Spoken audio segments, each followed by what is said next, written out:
এক ঈদেই বিএনপি তার পুরো সামর্থ্যকে একেবারে জলে মিশিয়ে দিয়েছে, মানুষকে বুঝিয়ে দিয়েছে যে আসলে দেশ নিয়ন্ত্রণ করা, দেশের রাষ্ট্রভার বহন করার মতো সামর্থ্য তাদের নেই, যে কারণে মানুষ এত পরিমাণে এবার দুর্ভোগে পড়েছে যাতায়াতে, যেটা আসলে ভাষায় বর্ণনা করার মতো নয়। কারণটা কি? এটার কারণটা কি এই যে তারেক রহমানকে মাইনাস করা হবে বা কোনোভাবে তাকে মাইনাস হতে হবে বা তাকে মাইনাস করে দেওয়া হবে, এরকম তার প্রতি কোনো হুমকি কিনা? তার কথা কেউই শুনবে না, কারণ সে নিজেই এমন এক অপরাধী, সে তার নিজের অপরাধ থাকতে অপরাধীদেরকে এখন সুযোগ দিতে বাধ্য। তিনি বাংলাদেশে ভারতের তৈরি ডিপ স্টেটের প্রধান। আমরা আপনাদের একটা ইতিহাস মনে করিয়ে দেই। বিএনপি এখন যার নেতৃত্বে চলছে তিনি আসলে তারেক রহমান নন, তিনি সম্ভবত সালাউদ্দিন আহমেদ। খলিলুর রহমান সম্পর্কে একটা গুরুত্বপূর্ণ তথ্য আমাদের কাছে এসছে, খুবই সিগনিফিক্যান্ট একটা তথ্য। বাংলাদেশের রাজনীতি এইবারের ঈদেও বিন্দুমাত্র থেমে থাকেনি। সবচেয়ে ভালো লেগেছে ডক্টর ইউনূসের রাজনীতি। তিনি তারেক রহমানের সঙ্গে দেখা করেছেন। দেখা করার পর তার প্রথম যে কথাটা ছিল সেটা হচ্ছে, ১.৫ ঘন্টায় জ্যামে আটকে আছি, ঢুকতে আমার ১.৫ ঘন্টা লেগেছে। অর্থাৎ ইঙ্গিতে তিনি তারেক রহমানকে বলে দিয়েছেন দেশের যানজটের পরিস্থিতি এমন যে আসলে ডক্টর ইউনূসের মতো একজন ব্যক্তির, যিনি বাংলাদেশের প্রধানমন্ত্রীর সঙ্গে দেখা করতে এসছেন, কিন্তু তার গাড়িও ১.৫ ঘন্টার মতো জ্যামে আটকে আছে। এবং বাংলাদেশের সরকার দেশের পরিস্থিতি এতটা উন্নত করতে পারেননি যে বাংলাদেশের যানজটের পরিস্থিতির উন্নতি হবে। তো এরপরে ভালো লেগেছে জামাতের রাজনীতি। জামাতের কূটনীতিকদের সঙ্গে তারা আহ, সুন্দর, খুবই চমৎকার পরিবেশে, আন্তরিকতার সাথে, খুনসুটির সাথে, কূটনৈতিকদের সাথে ঈদের আনন্দ ভাগাভাগি করেছেন, ঈদের সেমাই খেয়েছেন। এত সুন্দর একটা পরিবেশ ছিল যেখানে দেখলাম কূটনীতিকরা খুব হাসি তামাশা করেছেন, হাততালি দিয়েছেন, মজা করেছেন।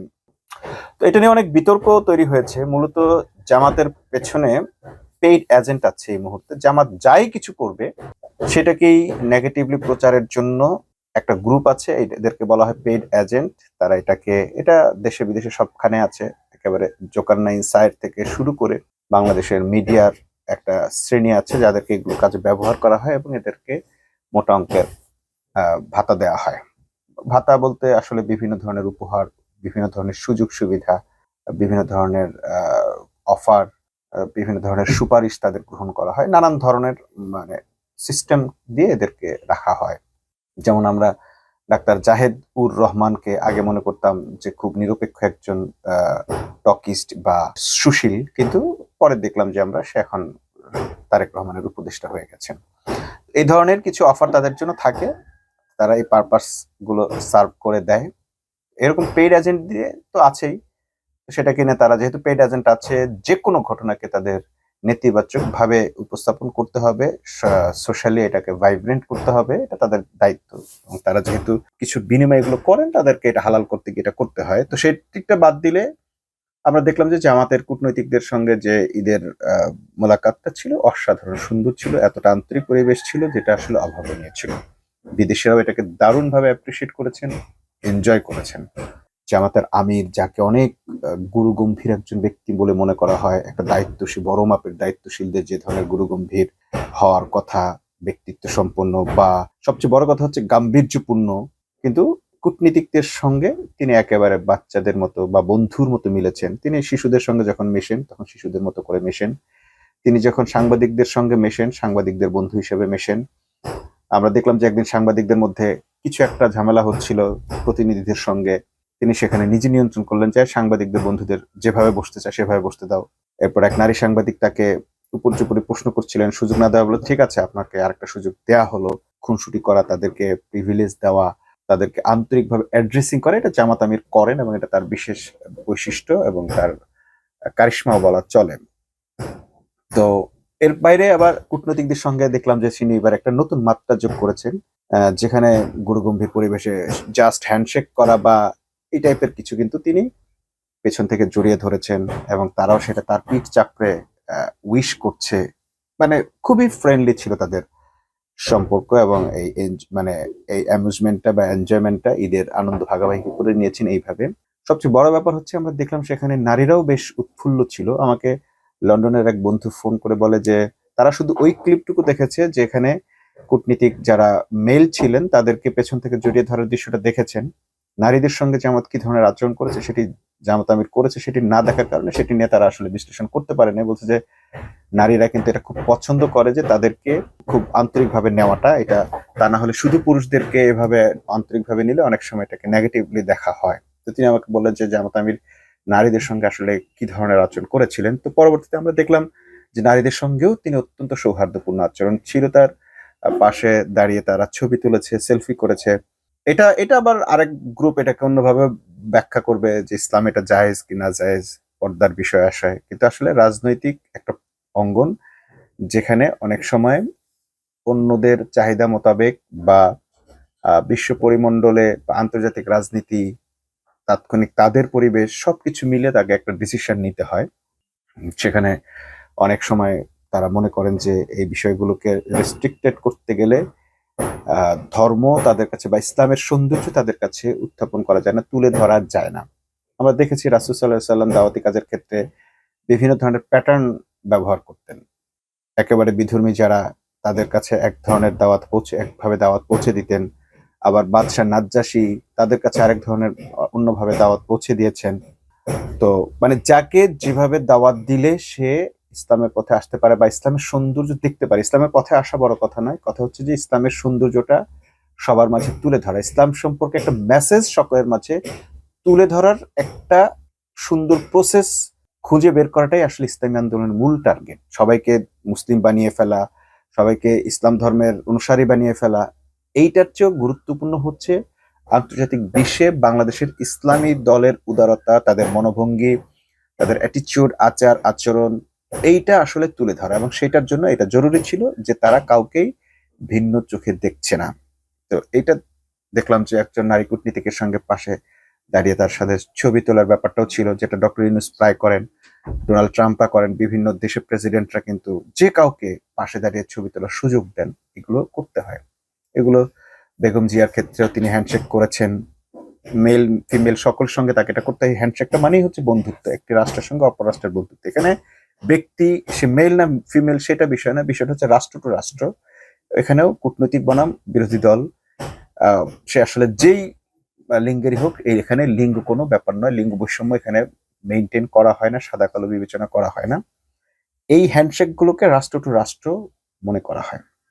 যাই হোক, এটা ছিল, এই ধরনের কিছু ঘটনা ছিল যেগুলো বাংলাদেশের রাজনীতিতে একটা নতুন মাত্রা দিয়েছে। বিতর্ক হোক বা না হোক, যাই কিছু হোক না কেন, এর মাঝে আমরা দেখলাম তারেক রহমান নতুন একটা মাত্রা যোগ করেছেন। সেটি কি? সেটি ছিল এই প্রথম আমরা দেখলাম যে কোনো রাষ্ট্রপতি এবং প্রধানমন্ত্রী একই সারিতে একসঙ্গে ঈদগাহে নামাজ পড়ছেন। সাধারণত প্রোটোকল অনুযায়ী জাতীয় দিবসগুলোতে ফুল দেওয়া বা ঈদের এটা আলাদা আলাদা করা হয়, কিন্তু এখানে আমরা দেখলাম একত্রেই করা হয়েছে। তো আমার মনে হয় তাহলে রাষ্ট্রপতি শাহাবুদ্দিন চুপ্পুর আর ওই আগের অভিযোগটা থাকবে না যে তাকে ঘরের মধ্যে বন্দি করে রাখা হতো বা তাকে কোথাও নিয়ে যাওয়া হতো না।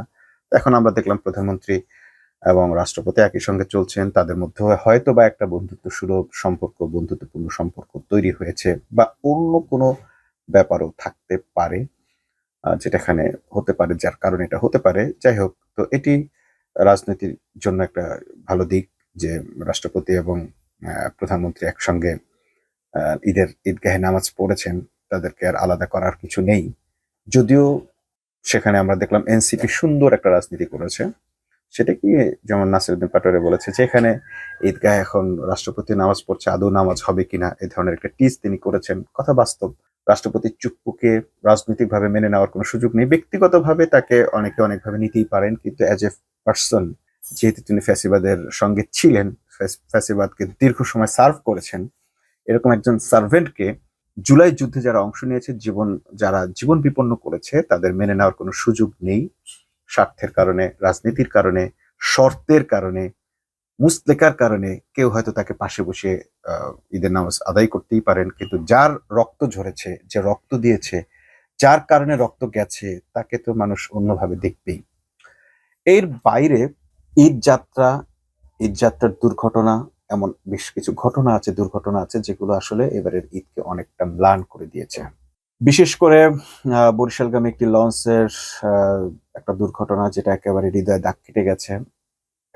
একটা 22 বছরের ছেলে তার স্ত্রীকে শেষ পর্যন্ত রক্ষা করার চেষ্টা করেছিলেন, কিন্তু স্ত্রী বেঁচে গেছেন। বাট তিনি সুযোগ থাকা সত্ত্বেও পানিতে ঝাঁপিয়ে না পড়ে স্ত্রীকে রক্ষা করতে গিয়ে লঞ্চের প্রোপেলারের নিচে এমন ভাবে পিষ্ট হয়ে গেছেন, একদম গুড়ি গুড়ি হয়ে গেছেন সে এবং তার বাবা এবং আরো একজন ভিন্ন মানুষ।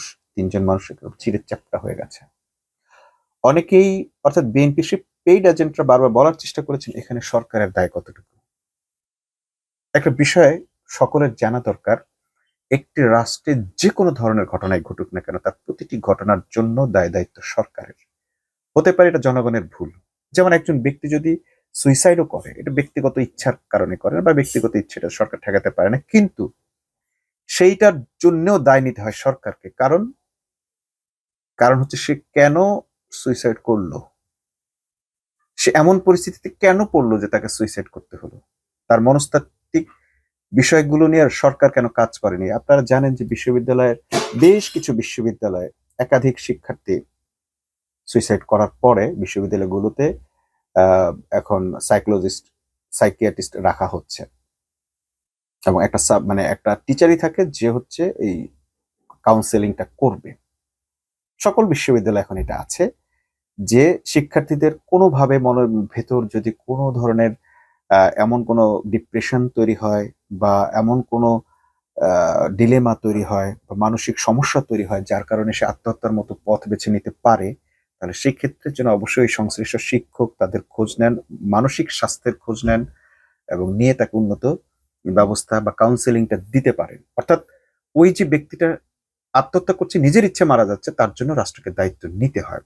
আর এটা তো একেবারে মানে দুর্ঘটনা, যে দুর্ঘটনাটা চাইলে এড়ানো যেত। কিভাবে এড়ানো যেত বা কার অবহেলায় ঘটেছে? মূলত এই যে লঞ্চের মাঝামাঝি ফাঁকে যে ট্রলার বা নৌকাগুলো আসে, এটা আইনত নিষিদ্ধ। তো আইন যেখানে এটাকে নিষিদ্ধ করেছে সেখানে এই আইনটাকে তদারকি করার দায়িত্ব কার ছিল? সরকারের নাকি জনগণের? এই তদারকির দায়িত্বটা আইন শৃঙ্খলা বাহিনীর ছিল, নৌ পুলিশের ছিল, সরকারের ছিল, মন্ত্রীর দায়িত্ব ছিল। যেন কোনোভাবে কোনো ট্রলার এই লঞ্চ চলাচল বার্থিং করার জায়গাটুকু বের হওয়া এবং বার্থিং করার জায়গাটুকুতে কোনো ট্রলার নৌকা ঢুকতে না পারে, এটাকে সেভাবে মুক্ত রাখা। যাত্রীদের লঞ্চে ওঠার জন্য ট্রলার ব্যবহার করা, ট্রলার যোগে গিয়ে লঞ্চে ওঠা, এটা বহু ধরনের বহু দিনের কালচার, কিন্তু আইন এটা শক্তভাবে নিয়ন্ত্রণ করেছে। কিন্তু এবার আমরা দেখলাম কোনো নিয়ন্ত্রণ নেই, একেবারে নিয়ন্ত্রণ নেই। এটা যেন একেবারে মানে প্রসিদ্ধ হয়ে গেছে যে লঞ্চ ধরার জন্য তাকে ট্রলারে যেতে হবে। আমার সঙ্গে, আমি নিজে ব্যক্তিগতভাবে যেহেতু নৌপথে যাতায়াত করি, আমার সঙ্গে অনেকবার হয়েছে 1 মিনিট পরে যাওয়া লঞ্চ ছেড়ে দেওয়ার কারণে আমাকে সবাই আটকে দিয়েছে। আমি খুব তর্ক করেছি, আমার কার্ড দেখিয়েছে, পাওয়ার দেখানোর চেষ্টা করেছি, কিন্তু আমাকে যেতে দেয়নি। ইউনুস গভর্নমেন্টের সময় বলেছে আপনাকে পরের লঞ্চে যেতে হবে, টাইম শেষ, আর কোনো যাত্রী উঠতে পারবে না। সবাই আমাকে একেবারে একত্রিতভাবে এইভাবে আটকে দিয়েছে। আমি খুব ক্ষিপ্ত হয়ে গেছে যে আমার অনেক জরুরি, বুঝছে, তাতে কোনো উপায় নেই, আপনি উঠতে গিয়ে যদি পড়ে যান তার জন্য আমাদের এত টাকা জরিমানা হবে। একটা অ্যামাউন্ট বলেছে যে যত টাকা তাদের জরিমানা হবে। তাহলে এখন কিভাবে লঞ্চের উপর এত মানুষ যাত্রীরা লাফিয়ে লাফিয়ে উঠছে? কারণ তাদের আর সেই ভয় ভীতিটা নেই, আইনের প্রতি শ্রদ্ধা এবং ভীতি কোনোটাই তাদের নেই। হঠাৎ করে একটা সরকার পরিবর্তনের পর মানুষ এরকম হয়ে গেছে। এর আগেও হয়েছে, মান্য করা হয়নি, কিন্তু তারপরেও আমরা দেখেছি কিছু কিছু জায়গায় কিন্তু মান্য করা হয়েছে, যেটা আমার সঙ্গে হয়েছে। এবং 1 মিনিট লঞ্চ দাঁড়িয়ে থাকতে পারেনি। আগে আমরা দেখেছি লঞ্চ ভরে যাওয়ার সাথে সাথে আমাদের লঞ্চ ছাড়বে কয়টা, এটা কোনো লঞ্চ মালিক বলতে পারতো না। আমরা কেবিন বুকিং দেওয়ার পর বলতাম যে আমরা কয়টা আসবো, বলছে যে যত তাড়াতাড়ি পারেন চলে আসেন, কারণ লঞ্চ ভরলেই ছেড়ে দিতে হবে। অর্থাৎ অতিরিক্ত যাত্রী হওয়ার কারণে যাতে কোনো লঞ্চ ডুবে না যায়, যেতে না পারে, সেটার জন্য র্যাব, পুলিশ দিয়ে ওখানে আইন শৃঙ্খলা বাহিনী খুব চরম মানে চমৎকার ভাবে তদারকি করতো যাতে অতিরিক্ত যাত্রী কেউ নিতে না পারে। কিন্তু এবার আমরা দেখলাম একেবারে যার যেমন খুশি করেছে, প্রোপেলারের দ্বারায় পর্যন্ত মানুষ গেছে, যেটা খুবই অনিরাপদ। এখন দেখেন রাষ্ট্রের দায়িত্ব আদৌ আছে কিনা। এই ঘটনার পরে দেখলাম যে আমরা মাইকিং করে, হ্যান্ড মাইক ব্যবহার করে প্রোপেলারের দাঁড়ানোটা সম্পূর্ণ নিষেধ করা হচ্ছে, সরিয়ে দেওয়া হচ্ছে এবং এই আইনগুলো কিন্তু আবার চর্চা শুরু হয়েছে।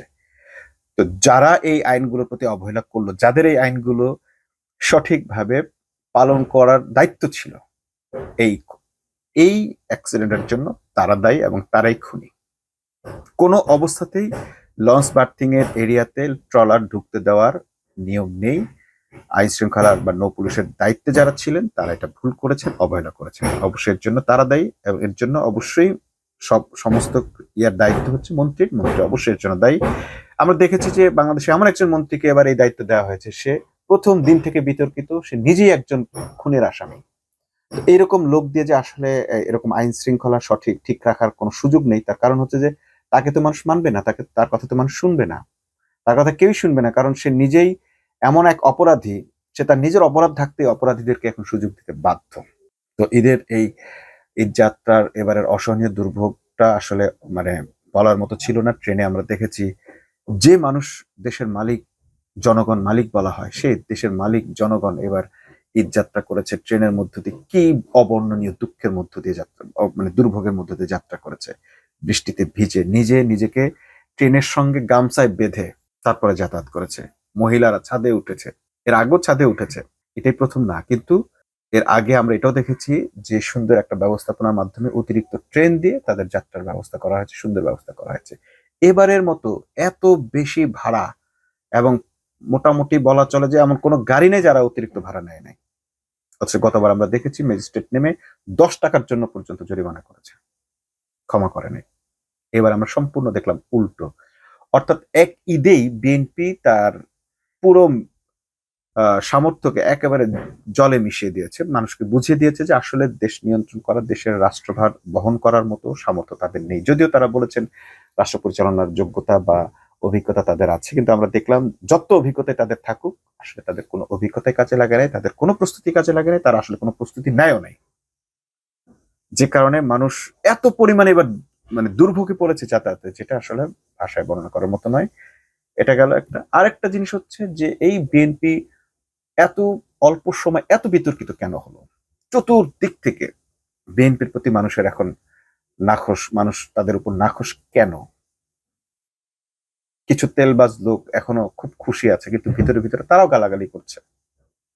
এর কারণ হচ্ছে একটা গ্রুপ, বিএনপির ভেতরের একটা গ্রুপ এই বিএনপিকে অজনপ্রিয় করার সর্বাত্মক চেষ্টা চালিয়ে যাচ্ছে।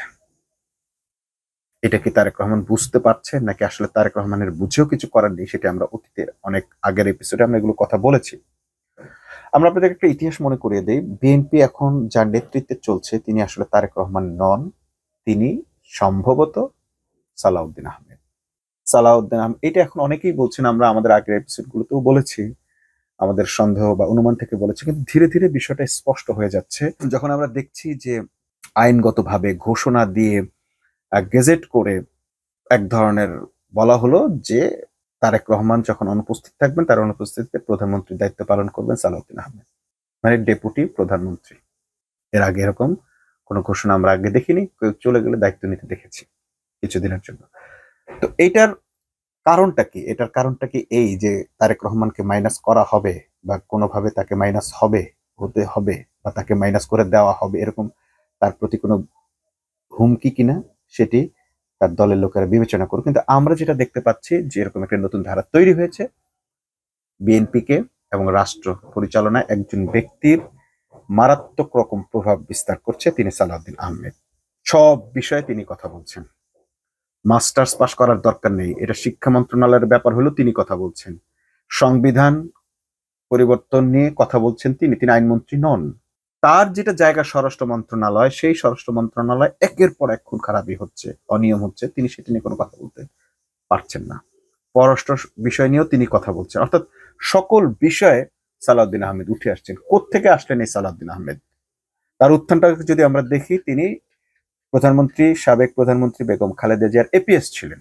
1991 নির্বাচনের সময় তিনি ছিলেন এপিএস। এপিএস মানে হচ্ছে তিনি আসলে সচিবালয়ের একজন সচিব ছিলেন। তিনি মূলত যাদেরকে বলা হয় ব্যুরোক্রেট।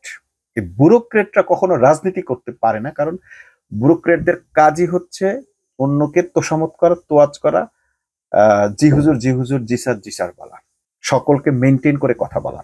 এই যে সকলের সঙ্গে মেনটেন করে কথা বলা, এবং তাদের দায়িত্বই হচ্ছে যে তারা আসলে কোন দিকে, এটা যেন মানুষ কেউ টের না পায়। তারা আসলে কখনো দলীয় রাজনীতি করতে পারেন না, দলবাজি করা তাদের জন্য শোভা পায় না, দলের জন্য তারা কিছু করতেও পারে না। তারা কিছু এদিকে কিছু ওইদিকে কাজ করেন, কারণ সকলের সঙ্গে তাদেরকে এমন ভাবে চলতে হয় যেন সে কোন দলের এটা বুঝতেই না পারা যায়। আমরা দেখেছি যে সংবিধান নিয়ে যখনই কথা হয়, শেষ পর্যন্ত তার কথার কোনো নির্যাস থাকে না। সে কি জুলাইয়ের পক্ষে বললো নাকি বিপক্ষে বললো এটা কেউ বলতে পারে না। হুট করে এসে বলবে যে জুলাই, হ্যাঁ জুলাই তো দরকার আছে, জুলাই তো আমরা পক্ষে, তাহলে আপনি কেন পাশ করছেন না? আবার সে আবার একটা বিপক্ষে কথা বলে, অর্থাৎ সে নিজেই নিজের স্ববিরোধী কথা বলে ফেলছেন। এই ব্যুরোক্র্যাটদের এটাই প্রবলেম যে সে কোনো স্ট্যান্ডার্ড দৃঢ়ভাবে থাকতে পারে না। এক, দ্বিতীয়ত হচ্ছে এই ব্যুরোক্র্যাটরা তখনই রাজনীতিতে আসে যখন তারা বড় ধরনের উচ্চাকাঙ্ক্ষী হয়। ঠিক সেনাবাহিনীর মধ্যে উচ্চাকাঙ্ক্ষা কিন্তু একটি বড় ধরনের রোগ এবং এটা একটা অপরাধ। তো এই ব্যুরোক্র্যাট জনাব সালাউদ্দিনের মধ্যে এই নিজেকে বড় করার, উচ্চাকাঙ্ক্ষী হওয়ার একটা প্রবণতা আমরা 1991 সালের পর থেকেই দেখেছি। এপিএস হওয়ার পর থেকেই একটা ঘটনা আমাদের কাছে এসেছে, সেটি হচ্ছে যে চীন সফরে তিনি তারেক রহমানের ছোট ভাই আরাফাত রহমান কোকোর সঙ্গে একটা আচরণ করেছিলেন। সেখানকার ফরেন মিনিস্ট্রির ফরেন সেক্রেটারির সঙ্গে তিনি একটা আচরণ করেছিলেন যে তিনি ওখানে একটা এক্সট্রা প্রোটোকল নিয়েছিলেন যেটা ফরেন সেক্রেটারির চেয়েও বেশি ছিল। তিনি তার দাপটটা দেখিয়েছেন। হ্যাঁ, ব্যুরোক্র্যাটদের এটা একটা স্বভাব। তারা যখন রাস্তা দিয়ে চলাফেরা করেন তাদের আলাদা গাড়ি, তাদের চাকচিক্য, মানে তিনি যে একটা বড় কিছু এটা প্রমাণ করার, শো করার প্রবণতা তাদের থাকে। সেটা একেবারে মানে এই জাতীয় চাকরি যারা করেন তাদের প্রত্যেকের এই প্রবণতা থাকে যে আমি মুই কিছু হনুরে, এই টাইপের একটা মুই কি হনু এই টাইপের একটা ভাব থাকে, এবং সেটা তার ছিল। এবং তারা কাউকে তোয়াক্কা করতে চান না।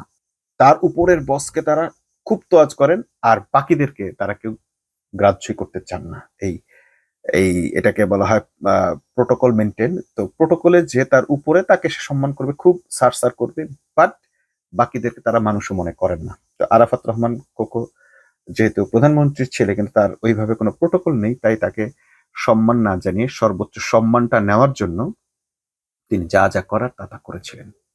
তো যারা এটা জানেন না বা ভুলে গেছেন তাদের বিষয় আলাদা, কিন্তু যারা যদি মনে করে দেখতে পারে যে চীন সফরে তারেক রহমান কোকোর সঙ্গে, আরাফাত রহমান কোকোর সঙ্গে কি হয়েছিল, মনে করে দেখবেন যে আসলে দিস ইজ সালাউদ্দিন।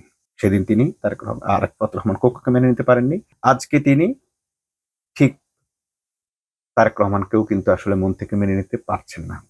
আরেকটা হচ্ছে যে এই ব্যক্তি ভারতের শিলংয়ে তিনি গুম ছিলেন না, এটা প্রমাণিত হয়ে গেছে স্বতঃস্ফূর্ত ভাবেই। মোটামুটি এটা জাতি আজকে জেনে গেছে। শেখ হাসিনাও সেদিন একটা বক্তব্য দিলেন যে গুম থাকলে, এরপরে আবার বাংলাদেশে আমরা দেখলাম যে গুম থেকে যদি থাকতেন তিনি কিভাবে গুম হলেন, গুমের পর তার এসে মামলা করা, কিংবা গুম থাকা অবস্থায় তিনি শিলংয়ে এরকম রাজকীয় অবস্থানে থাকা, এত টাকা পয়সা পাওয়া, এগুলো সবকিছুই শেষ পর্যন্ত স্পষ্ট হয়ে গেছে যে আসলে তিনি গুম ছিলেন না। তাহলে তিনি কেন গিয়েছিলেন শিলং, কোন এজেন্ডা নিয়ে গিয়েছিলেন, এবং এত সুন্দর এত বছর ওখানে 9 বছর থেকে তিনি আসলে কি অর্জন করবেন? তিনি বাংলাদেশে ভারতের তৈরি ডিপ স্টেটের প্রধান, আর ডিপ স্টেটের প্রধান যা চায় তাই হয়। এই ডিপ স্টেটটাই হচ্ছে এখন মানে এই প্রধানমন্ত্রিত্বের সকল কাজগুলো তাকে করতে হচ্ছে, এবং তিনি বিএনপিকে ধ্বংস করার সমস্ত কাজ এগিয়ে নিচ্ছেন। আমাকে আজকে একজন ফোন দিয়ে বলছে যে কি করবেন। আমি বলেছি বিএনপি কে ধ্বংস করার দায়িত্ব নিয়েছে সালাউদ্দিন আহমেদ সাহেব। বিএনপি ধ্বংস হোক, তাতে আমাদের কি আসে যায়, সেটা রক্ষা করার দায়িত্ব বিএনপির। দেশের জন্য তো ক্ষতি হবে। বললাম দেশের জন্য ক্ষতি, বিএনপি থাকলেও ক্ষতি। সেদিনই বিএনপি সেই ক্ষতিটা করে ফেলেছে যেদিন তারা ভারতের সঙ্গে 3টি শর্তে রাজি হয়েছে। এটিও এখন ওপেন সিক্রেট যে ভারত নিজেই দাবি করেছে যে তাদের সঙ্গে 3টি শর্তে, এবং সেই শর্তগুলো আমরা দেখলাম যে একে একে সব শর্তেই বিএনপি পূরণ করছে। শেখ হাসিনাকেও ফিরিয়ে আনছে, আওয়ামী লীগের রাজনীতি পুনর্বাসন করছে, ইনক্লুসিভ পলিটিক্স, অর্থাৎ ভারতের চ্যানেলের দাবি করা সেই দাবিগুলো সবই বিএনপি পূরণ করছে। অর্থাৎ বিএনপি থাকলেও যে ক্ষতি, বিএনপির ক্ষতি যদি সালাউদ্দিন করে তাতেও আমাদের আসলে আহামরি আর কোনো ক্ষতি নেই। সেটা বিএনপির ক্ষতি, বিএনপি দেখুক। যদি বিএনপির তারেক রহমানকে মাইনাস করে সালাউদ্দিন প্রধানমন্ত্রী হবে, হয়ে দেশকে কোনো দিকে নিয়ে যাবে, ইন্ডিয়ার দাস বানাবে।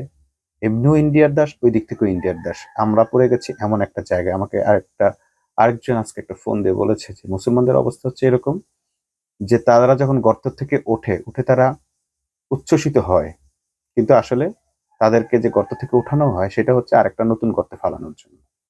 আমরা দেখেছি আসলে এটা বাস্তব যে বিপদ থেকে উদ্ধার করা হয়, সেই বিপদ থেকে উদ্ধার করেও আমরা বাংলা সিনেমায় এই কাহিনীটা প্রায় দেখি যে নায়ককে জেলে পাঠায় হচ্ছে ভিলেন পাঠিয়ে আবার তাকে মায়া কান্না, মায়া দরদ দেখিয়ে তাকে আবার জেল থেকে উদ্ধার করে ভিলেন করে, এবার তার অনুগত দাস বানানো হয়। তো আমরা এটাই দেখি যে বারবার এই ঘটনাগুলোই ঘটে। আমাদের এখন এমন এক পরিস্থিতির আমরা পড়ে গেছি যে আমরা না বিএনপির পক্ষে যেতে পারছি, না বিএনপির বিপক্ষে যেতে পারছি। বিএনপির পক্ষে গেলেও বিএনপি ভারতের পক্ষে, আবার বিএনপির বিপক্ষে গেলেও আবার ভারত তাতে একটা ফায়দা নিচ্ছে। অর্থাৎ বিএনপির ধ্বংসও ভারতের লাভ, বিএনপি যদি ধ্বংস না হয় ভারতের কথা মতো চলে তাতেও ভারতের লাভ। অর্থাৎ ইন্ডিয়া, এবং এই খেলাটা কিন্তু আসলে ইহুদিদের। আপনি যখন ইহুদিকে গালি দেন তাতেও তার লাভ হয়, আপনি যদি ইহুদিদের প্রশংসা করেন তাতেও তাদের লাভ হয়। জায়নবাদীরা কিন্তু এইভাবেই কাজ করে যে আপনি সবসময় ইহুদিদের নিয়ে ব্যস্ত থাকবেন, মানে তাদেরকে আলোচনায় রাখবেন, সে যেভাবেই হোক তাতে তাদের লাভ। ইউটিউবে যদি আপনি গালিও দেন বা খারাপ রিয়েকশনও দেন তাতেও কিন্তু আপনার ভিউ ব্যবসাটা ভালো হবে, কারণ আপনি যে রিয়েকশন দিয়েছেন। এই জন্য দেখবেন যে প্রচুর নেগেটিভ জিনিস ইউটিউবে দেওয়া হয়, বিপরীত ধর্মী দেওয়া হয়, যাতে মানুষের প্রচুর রিয়েকশন পাওয়া যায়। বিভিন্ন ধরনের কন্ট্রোভার্সিয়াল কথা দেওয়া হয় যাতে ওইটা রিয়েকশনটা বেশি হয়। যদি নেগেটিভ রিয়েকশন হয় তাতেও কোনো অসুবিধা নাই। তো এই কাজটা আমরা দেখি ইহুদিরা করে, এখন আমরা দেখছি র করছে। এবং আর একটা গুরুত্বপূর্ণ তথ্য আছে যেটা আজকে আসলে বলবো না, পর্বটা বড় হয়ে যাচ্ছে। খলিলুর রহমান সম্পর্কে একটা গুরুত্বপূর্ণ তথ্য আমাদের কাছে এসছে, খুবই সিগনিফিকেন্ট একটা তথ্য। যাই হোক, তো আজকে সালাউদ্দিন পর্যন্ত আমরা রাখছি। এই সালাউদ্দিন যদি তারেক রহমানকে মাইনাস করে নিজে প্রধানমন্ত্রী হয়, সেটাও বিএনপিকে প্রতিরোধ করতে হবে। আর বিএনপি যদি ভারতপন্থী হয়, ভারতপন্থী হওয়ার পর বাংলাদেশের মানুষের কাছে দৌড়ানি খেয়ে কোথায় পালাবে সেটাও বিএনপিকে ঠিক করতে হবে। আপাতত আমাদেরকে যে রাজনীতিটা করতে হবে সেটা হচ্ছে আমরা যার যার অবস্থান থেকে মানুষের কল্যাণের জন্য কাজ করে যাব। এবং আমরা সর্বশেষ যে খবরটা দিতে চাচ্ছি সেটি হচ্ছে জামাত আমির বা জামাত ইসলামী কুমিল্লার সেই দুর্ঘটনায় 12 জন মানুষ নিহত হয়েছেন, তাদের লাশগুলো বাড়িতে পৌঁছানোর জন্য 11টা অ্যাম্বুলেন্স ভাড়া করেছেন। মনে হয় আর একটা অ্যাম্বুলেন্স করে 2জনকে পাঠানো যাবে, সেজন্য 11টা অ্যাম্বুলেন্স ভাড়া করবেন। এটা নিয়েও আবার কেউ কেউ প্রশ্ন তুলেছেন, এটা কি জামাতের দায়িত্ব কিনা? হ্যাঁ, জনকল্যাণ রাজনৈতিক দলের দায়িত্ব। যদি কেউ মনে করেন তাদের দায়িত্ব নেই, তাদের রাজনীতি করার দরকার নেই। ইসলামী রাজনীতির প্রধান উদ্দেশ্যই হচ্ছে জনকল্যাণ। যদি কারো এটা নিয়ে কোনো কনফিউশন থাকে তাহলে আমরা বলবো যে আপনাদের রাজনীতি করার দরকার নেই। রাসূল সাল্লাল্লাহু আলাইহি ওয়াসাল্লামের কথা হচ্ছে সেবার জন্য নেতৃত্ব। আপনাকে যদি নেতা হতে হয়, নেতৃত্ব দিতে হয়, রাজনীতি করতে হয়, তাহলে অবশ্যই মানুষের সেবা করতে হবে। সে আপনি যে অবস্থানে থাকেন। একে পার্টি ক্ষমতায় আসার আগে 25 বছর মানুষের খেদমত করেছে, যার যা প্রয়োজন হয়েছে, এমনকি বাজার করে পর্যন্ত দিয়েছে একে পার্টির সদস্যরা। পার্টির নাম ছাড়া স্বেচ্ছাসেবক বাহিনীর আদলে তারা এটা করেছে এবং এটা তাদেরকে করতে হয়েছে। এবং তাই আজকে তার এত বছরের জন্য এমন ভাবে সে সরকারে আছে যে মানুষ তাদের বিরুদ্ধে কোনো কথা বলছে না। সেবার জন্য নেতৃত্ব হাদিসের এই বাণী অনুযায়ী। এবং রাসূল সাল্লাল্লাহু আলাইহি ওয়াসাল্লাম রাজনীতি শুরু করার আগে হিলফুল ফুজুল, মানে মানুষের কল্যাণ, সমাজের কল্যাণ, কল্যাণের জন্য শপথ গ্রহণ করে একটি সংগঠন তৈরি করেছিলেন। এবং এটাই ইসলামী রাজনীতির ভিত্তি। জনকল্যাণই ইসলামী রাজনীতির ভিত্তি। এটা যারা বোঝেন না তারা নানান ধরনের প্রশ্ন করেন, তারা অমুক দল তমুক দলের সঙ্গে জামাত ইসলামীকে নিয়ে মানে তুলনা করেন, ইসলামী রাজনীতিকে তুলনা করেন। এই তুলনা সম্পূর্ণ ভুল। সবাইকে আবার শুভেচ্ছা জানিয়ে আজকের মতো শেষ করছি। আল্লাহ হাফেজ।